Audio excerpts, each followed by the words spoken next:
নমস্কাৰ মই আছো এতিয়া ছুইজাৰলেণ্ডৰ ডেভছত ছুইজাৰলেণ্ডৰ ৰাজধানী জুৰিক আৰু জুৰিকৰ পৰা প্ৰায় 3 ঘণ্টা সময় আমি গাড়ী দি আহিলে ডেভছ পাওঁ আৰু এই ডেভছতে ৱৰ্ল্ড ইকনমিক ফৰামৰ এনুৱেল বা বাৰ্ষিক বৈঠক হয়। ৱৰ্ল্ড ইকনমিক ফৰামৰ বাৰ্ষিক বৈঠকত অংশগ্ৰহণ কৰিবলৈ পৃথিৱীৰ ৰাষ্ট্ৰৰ মুৰব্বীসকল আহে, হেড অফ দ্য নেশ্যনছ, পৃথিৱীৰ ডাঙৰ ডাঙৰ উদ্যোগপতিসকল আহে আৰু পৃথিৱীৰ গোটেই বিত্তীয় ব্যৱস্থাৰ লগত বা যাক আমি গ্লোবেল ইকনমি বুলি কওঁ, গ্লোবেল ইকনমিৰ লগত জড়িত সকলো ব্যক্তিয়ে এই সময়ছোৱাত ৱৰ্ল্ড ইকনমিক ফৰামৰ বৈঠকত ভাগ ল'বলৈ ডেভছলৈ আহে। অসমে কেতিয়াও ৱৰ্ল্ড ইকনমিক ফৰামত অহা নাছিল। এইবাৰ অসমে প্ৰথমবাৰৰ বাবে ডেভছত ৱৰ্ল্ড ইকনমিক ফৰামত যোগদান কৰিছে। ৱৰ্ল্ড ইকনমিক ফৰামৰ বৈঠকত আমেৰিকাৰ ৰাষ্ট্ৰপতিৰ পৰা ক'ব গ'লে এইবাৰ 68খন দেশৰ হেড অফ দ্য ষ্টেটে অংশগ্ৰহণ কৰিছে। প্ৰথমবাৰৰ বাবে আমি অসমে এই ৱৰ্ল্ড ইকনমিক ফৰামৰ বৈঠকত যোগদান কৰিছে আৰু বহুত নজনা কথা আমি শিকিবও পাৰিছোঁ আৰু অসমৰ বিষয়েও আমি বিশ্বৰ অৰ্থনীতিৰ লগত জড়িত বিভিন্ন ব্যক্তিক আমি জনাব পাৰিছোঁ। ইণ্ডিয়া পেভিলিয়ন মোৰ সন্মুখতে আপোনালোকে মই দেখুৱাইছোঁ। আমাৰ সন্মুখত এইটো ইণ্ডিয়া পেভিলিয়ন। এই ইণ্ডিয়া পেভিলিয়নত ভাৰতৰ 9খন ৰাজ্যই অংশগ্ৰহণ কৰিছে আৰু 9খন ৰাজ্যৰে মুখ্যমন্ত্ৰী উপমুখ্যমন্ত্ৰীসকলে আহি বিভিন্ন ইনভেষ্টৰ বা বিনিয়োগকাৰীসকলৰ লগত কথা পাতিছে। দেশ আৰু দেশৰ অৰ্থনীতিৰ লগত জড়িত দেশৰ বিভিন্ন কোম্পানী বিনিয়োগকাৰীসকলেও আহি ইয়াতে বিভিন্নজনক লগ পাইছে আৰু যিসকলে আন্তৰ্জাতিক বা ইণ্টাৰনেশ্যনেল যিসকলে ব্যৱসায় কৰে, গ্লোবেল ইনভেষ্টৰ বুলি কওঁ, তেওঁলোকেও ইয়াতে আহি ভাৰতৰ বিভিন্ন ৰাজ্যৰ মুখ্যমন্ত্ৰীসকলক সাক্ষাৎ কৰিছে আৰু প্ৰতিখন ৰাজ্যৰ বিষয়েও জানিবলৈ চেষ্টা কৰিছে। যোৱা 3 দিনত আমি অসমৰ বিষয়ে বহুত কথা পাতিলোঁ আৰু বহুকেইজন বিনিয়োগকাৰী আহি আমাক সাক্ষাৎ কৰিলে আৰু কথা পাতোতে প্ৰায় 80-90 হাজাৰ কোটি টকাৰ বিনিয়োগৰ আমি প্ৰতিশ্ৰুতিও লাভ কৰিবলৈ সক্ষম হৈছোঁ। মই গুৱাহাটীত গৈ কোনে কেনেকুৱা ধৰণৰ বিনিয়োগ কৰিব সেই বিষয়ে আৰু কম, কাৰণ আজি গধূলিও আমাৰ কেইবাজনো বিনিয়োগকাৰীৰ লগত আমাৰ বৈঠক অনুষ্ঠিত হ'ব। অহাকালি ৰাতিপুৱা মই ভাৰতলৈ উভতি যাম আৰু স্বাভাৱিকভাৱে অসমলৈ উভতি যাম। 24 তাৰিখে গুৱাহাটীলৈ উভতি গৈয়েই পোনে বৰক্ষেত্ৰীলৈ যাম আৰু মুখ্যমন্ত্ৰীৰ মহিলা উদ্যমিতা অভিযানত ভাগ ল'ম। মই আপোনালোকক এটা পৰিৱেশ দেখুৱাব খুজিছোঁ। আপোনালোকে গোটেই পৰিৱেশটো চাওক। এয়া গোটেই ইণ্টাৰনেশ্যনেল টেলিভিশ্যনসমূহ আছে। ইয়াত গোটেইখন বৰফ মাটিত আৰু বৰফৰ ওপৰত এক প্ৰকাৰ মই ইয়াতে বৰফত ভৰিখন দি আপোনালোকৰ লগত কথা পাতি আছোঁ। এইবিলাক মই দেখুৱাইছোঁ গোটেই বৰফ। এই বৰফৰ মাজত আমি থিয় হৈ আছোঁ আৰু ছুইজাৰলেণ্ডখন এক প্ৰকাৰ গোটেই বৰ্তমান সময়ত বৰফেৰে আবৃত হৈ আছে। ইয়াত বিনিয়োগকাৰীসকলৰ উপৰিও ৱৰ্ল্ড ইকনমিৰ ট্ৰেণ্ড বা ইয়াৰ অহা 10 বছৰত ৱৰ্ল্ডত মুদ্ৰাস্ফীতি হ'ব, ৰিচেশ্যন হ'ব, ইনফ্লেশ্যন হ'ব বা নতুন কি সুবিধা ওলাব, এই বিষয়ে বিভিন্ন ছেশ্যন আৰু বিভিন্ন আলোচনা হৈ থাকে আৰু এই আলোচনাসমূহতো মই যিমান পাৰোঁ অংশগ্ৰহণ কৰাৰ কাৰণে চেষ্টা কৰিছোঁ আৰু য'তেই কথা ক'বলৈ সুযোগ পাইছোঁ তাতে আমাৰ অসমৰ সম্ভাৱনাৰ বিষয়েও কৈছোঁ। মই অত্যন্ত আনন্দিত যে প্ৰথমবাৰ আমি ইয়ালৈ আহিছিলোঁ। অসমৰ বিষয়ে আমি বহুত কথা ডেভছত ক'ব পাৰিছোঁ আৰু প্ৰায় 80-90 হাজাৰ কোটি টকাৰ বিনিয়োগৰ আমি ইতিমধ্যে প্ৰতিশ্ৰুতিও লাভ কৰিবলৈ সক্ষম হৈছোঁ। মই এতিয়া অকণমান অসমলৈ ঘূৰি যাম। এইকেইটা দিন অসমত নাই, বহুত কাম পিছ পৰি আছে। তথাপিতো ইয়াৰ পৰাও আমি যিমান পাৰোঁ আমাৰ অসমত থকা কামবিলাক বা আমি কৰি থকা কামবিলাক আগবঢ়াই লৈ যাবৰ বাবে চেষ্টা কৰি আছোঁ। 24 তাৰিখে মই উভতি গৈ পোনে বৰক্ষেত্ৰীলৈ যাম আৰু বৰক্ষেত্ৰীত আমি মুখ্যমন্ত্ৰী মহিলা উদ্যমিতা অভিযানৰ পুঁজি হিতাধিকাৰীসকলৰ মাজত বিতৰণ কৰিম। 25 তাৰিখে ৰাতিপুৱা মই ডুমডুমালৈ যাম আৰু সমগ্ৰ ৰাজ্যতে এটি কলি দুটি পাত এই আঁচনিখন আমি আৰম্ভ কৰিম 25 তাৰিখে ৰাতিপুৱা আৰু ডুমডুমাত আমি এই আঁচনিখন আৰম্ভ কৰিম। অসমৰ চাহ বাগিচাৰ প্ৰতিগৰাকী শ্ৰমিক, কেজুৱেল আৰু পাৰ্মানেণ্ট শ্ৰমিক সকলোৱে 5,000 টকাকৈ চৰকাৰৰ পৰা লাভ কৰিব। এই আঁচনিখন আমি আৰম্ভ কৰিম। 26 তাৰিখে দ্বিতীয়বাৰৰ বাবে গণৰাজ্য দিৱসৰ পতাকা মই ডিব্ৰুগড়ত উত্তোলন কৰিম কাৰণ ডিব্ৰুগড়ক ইতিমধ্যে আমি অসমৰ দ্বিতীয় ৰাজধানী হিচাপে স্বীকৃতি প্ৰদান কৰিছোঁ। অহা 30 তাৰিখে ডিব্ৰুগড়ত ভাৰতৰ গৃহমন্ত্ৰী অমিত শ্বাহ ডাঙৰীয়া আহিব আৰু অসম বিধানসভাৰ দ্বিতীয়টো চৌহদৰ গুৱাহাটীত প্ৰথমটো চৌহদ আছে আৰু দ্বিতীয়টো চৌহদৰ আধাৰশিলা তেখেতে ডিব্ৰুগড়ত স্থাপন কৰিব। এতিয়া মই আহিব খুজিছোঁ আৰু এটা বিশেষ আঁচনিলৈ। মুখ্যমন্ত্ৰীৰ মহিলা উদ্যমিতা আঁচনিৰ পিছত আমি আৰু এখন আঁচনি আৰম্ভ কৰিব খুজিছোঁ, সেইখন হ'ল মুখ্যমন্ত্ৰীৰ আত্মনিৰ্ভৰ অসম আঁচনি। এই আঁচনিখনৰ জৰিয়তে ৭৫,০০০ যুৱকক আমি ২ লাখ টকাকৈ আগবঢ়াম। এই আঁচনিখন ৭ তাৰিখে আমি কামৰূপ মহানগৰ জিলাত আৰম্ভকাৰীৰ মাজত আমি প্ৰথম কিস্তিৰ ১ লাখ টকা বিতৰণ কৰিম। তাৰ পিছত ১২খন আৰু সভা অনুষ্ঠিত হ'ব। ডিব্ৰুগড়, তিনিচুকীয়া, চৰাইদেউ, শিৱসাগৰৰ হিতাধিকাৰীসকলক লৈ আমি ডিব্ৰুগড়ত এখন সভা অনুষ্ঠিত কৰিম। বিশ্বনাথ, শোণিতপুৰ, দৰঙৰ হিতাধিকাৰীসকলক লৈ আমি তেজপুৰত এখন সভা অনুষ্ঠিত কৰিম। বাক্সা, তামোলপুৰ, ওদালগুৰি হিতাধিকাৰীসকলক লৈ আমি তামোলপুৰ বা ওদালগুৰিত এখন সভা অনুষ্ঠিত কৰিম। মৰিগাঁও, নগাঁও, হোজাইৰ হিতাধিকাৰীসকলক লৈ আমি এখন নগাঁৱত সভা অনুষ্ঠিত কৰিম।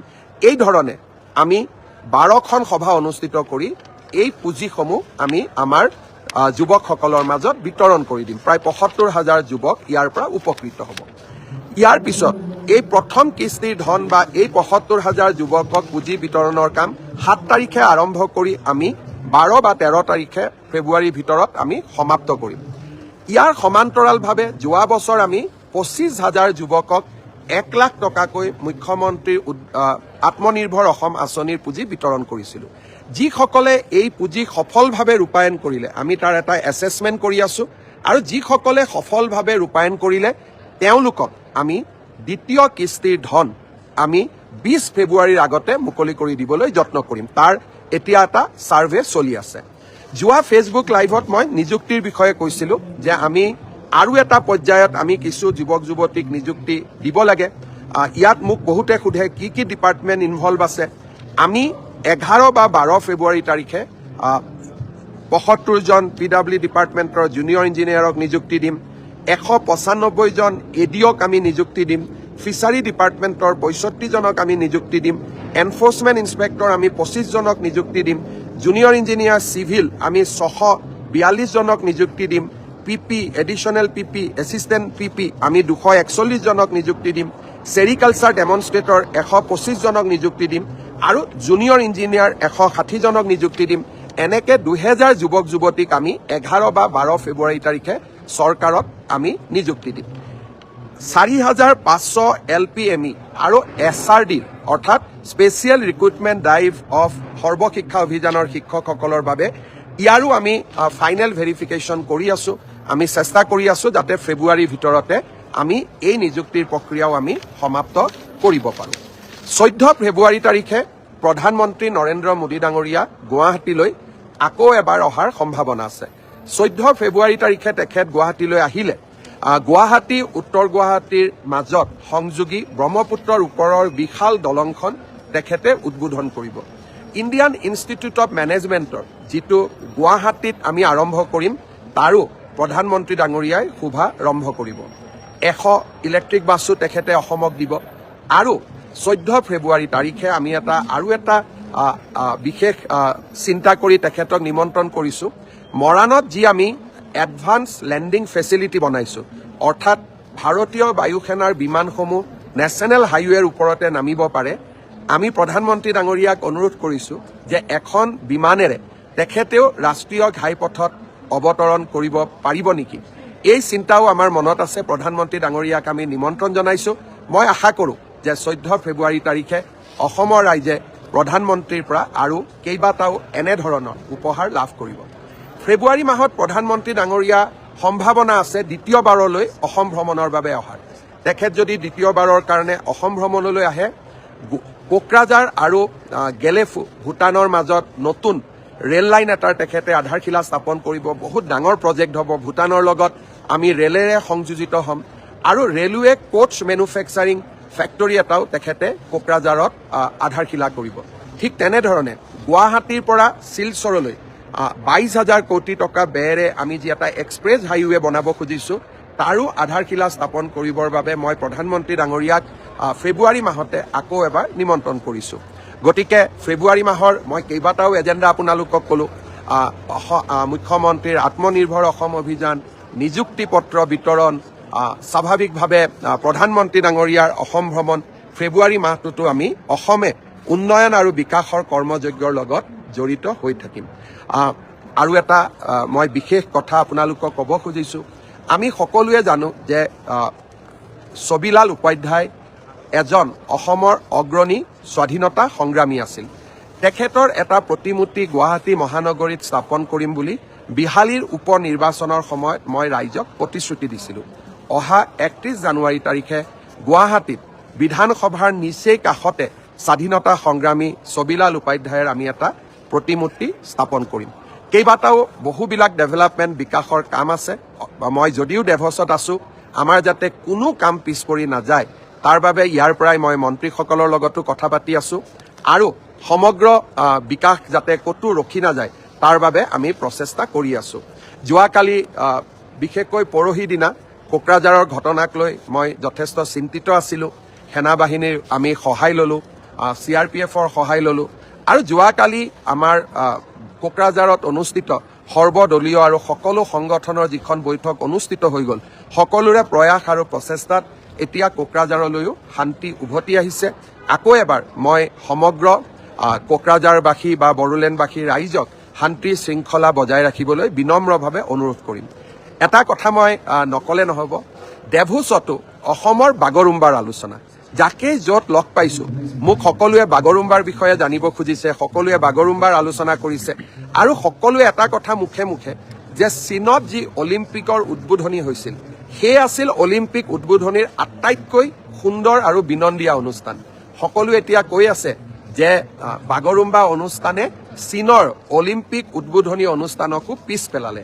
আপোনালোকে জানি আচৰিত হ'ব, প্ৰধানমন্ত্ৰী ডাঙৰীয়াৰ টুইটাৰ, প্ৰধানমন্ত্ৰী ডাঙৰীয়াৰ ফেচবুক, প্ৰধানমন্ত্ৰী ডাঙৰীয়াৰ ইনষ্টাগ্ৰাম, প্ৰধানমন্ত্ৰী ডাঙৰীয়াৰ ইউটিউব, এই গোটেইকেইটা যদি আমি সংলগ্ন কৰি দিওঁ প্ৰায় 200 মিলিয়ন অৰ্থাৎ প্ৰায় 2 কোটি মানুহে বিশ্বজুৰি এই বাগৰুম্বা প্ৰধানমন্ত্ৰী ডাঙৰীয়াৰ ছ'চিয়েল নেটৱৰ্কৰ জৰিয়তে উপভোগ কৰিছে। আৰু ডেভছতো মই যাকেই লগ পাইছোঁ সকলোৱে মোক বাগৰুম্বা নৃত্যৰ বিষয়ে কথা সুধিছে, বড়ো আৰু অসমৰ সংস্কৃতিৰ বিষয়ে আলোচনা কৰিছে। বিহু, ঝুমুৰ আৰু বাগৰুম্বাই অসমৰ সংস্কৃতিক বিশ্বৰ শিখৰলৈ লৈ গ'ল। ইয়াক আমি আৰু বেছি জনপ্ৰিয় কৰিব লাগিব। পৰ্যটন আৰু সাংস্কৃতিক দিশৰ পৰাও অসমক আমি এক নতুন শিখৰলৈ লৈ যাব লাগিব।